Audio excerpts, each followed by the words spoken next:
तो भोपाल से एक और बड़ी खबर सामने आ रही है, जहां आतंकी संगठनों का सॉफ्ट टारगेट एमपी बन चुका है। पीएफआई के सदस्यों से पूछताछ में यह बड़ा खुलासा हुआ है। इंदौर, उज्जैन समेत मालवा में 2500 सदस्य एक्टिव हैं और पीएफआई का गरीब लोगों और आदिवासी पर फोकस था। तो मॉर्निंग वॉक ग्रुप बनाकर वो युवाओं का ब्रेन वॉश करते थे। तो युवाओं को देश के खिलाफ बरगलाने का वो लगातार काम कर रहे थे। तो इंदौर, उज्जैन से गिरफ्तार 4 पीएफआई सदस्यों से लगातार पूछताछ की जा रही है और पूछताछ में बड़े से बड़े खुलासे होते हुए यहाँ पर नजर आ रहे हैं।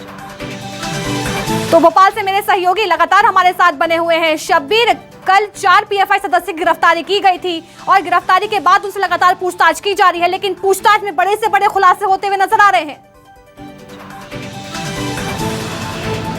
बिल्कुल, एटीएस की रिमांड पर हैं चारों के चारों संदिग्ध आतंकी। पीएफआई के ये सदस्य हैं, सक्रिय सदस्य थे और अलग अलग पदों पर भी थे अलीशा। और अब जो पूछताछ में चीजें निकल कर सामने आई है, इन चारों पर गंभीर धाराओं के तहत मामले भी दर्ज किए गए। इसमें ये चीजें निकल कर सामने आई है कि बाकायदा ये लोग ग्रुप बनाते थे और खासकर मॉर्निंग में ग्रुप बनाते थे, लोगों के बीच पहुंचते थे, अपनी जो विचारधारा है वो लोगों को पहुंचाने का प्रयास करते थे। क्योंकि कल जब एटीएस ने प्रेस नोट जारी करके ये जानकारी दी थी कि इनका सीधा लक्ष्य ये था कि देश के अंदर शरिया कानून लागू की जाए और उसी के तहत, ये प्लानिंग के तहत आगे बढ़ते हुए नजर आ रहे थे। इसके अलावा जो चीजें निकलकर सामने आई है कि आदिवासी और गरीब तबका इनके निशाने पे थे, उन्हें बरगलाने की तैयारी की जा रही थी। और इसके साथ साथ करीब बताया जा रहा है 2500, करीब मध्य प्रदेश में 2500 सक्रिय सदस्य थे, यानी जमीन पर काम कर रहे थे। और इसके साथ साथ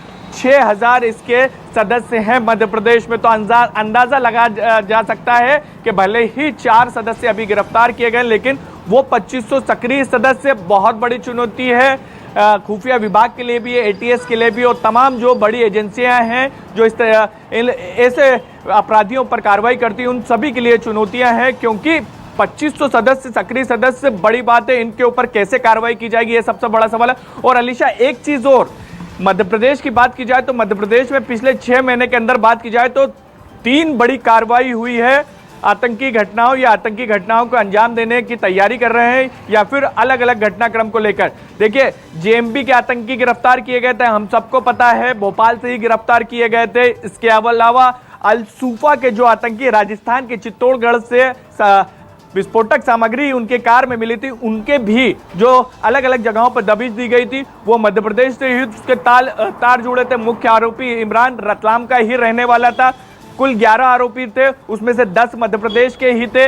इसके अलावा अब पीएफआई के ऊपर जब पूरे देश भर में कार्रवाई होती है, अलग अलग 11 राज्यों में कार्रवाई होती है, तो मध्य प्रदेश भी उसमें शामिल रहता है और यहाँ से भी 4 गिरफ्तारी होती है। तो ये कह सकते हैं कि अब आतंकियों का, जिसको ये कह सकते हैं पूरे देश में शांति का टापू कहा जाता था, सिमी का नेटवर्क जरूर था मध्य प्रदेश के मालवा निमाड़ वाले बेल्ट में, लेकिन उसको सरकार ने, गृह विभाग ने युद्ध स्तर पर अभियान चलाया, उसको ध्वस्त कर दिया। लेकिन फिर से आतंकियों का सॉफ्ट टारगेट मध्य प्रदेश बनता हुआ नजर आ रहा है और यही वजह है कि पिछले 6 महीने में 3 बड़ी कार्रवाई की गई है। पीएफआई के सदस्यों से लगातार जो है वो पूछताछ अभी भी की जा रही है और नए तरह के खुलासे भी सामने हो सकते हैं। शब्बीर हमारे साथ बने रहिए, आगे भी आपसे खबरों पर लगातार अपडेट ली जाएगी।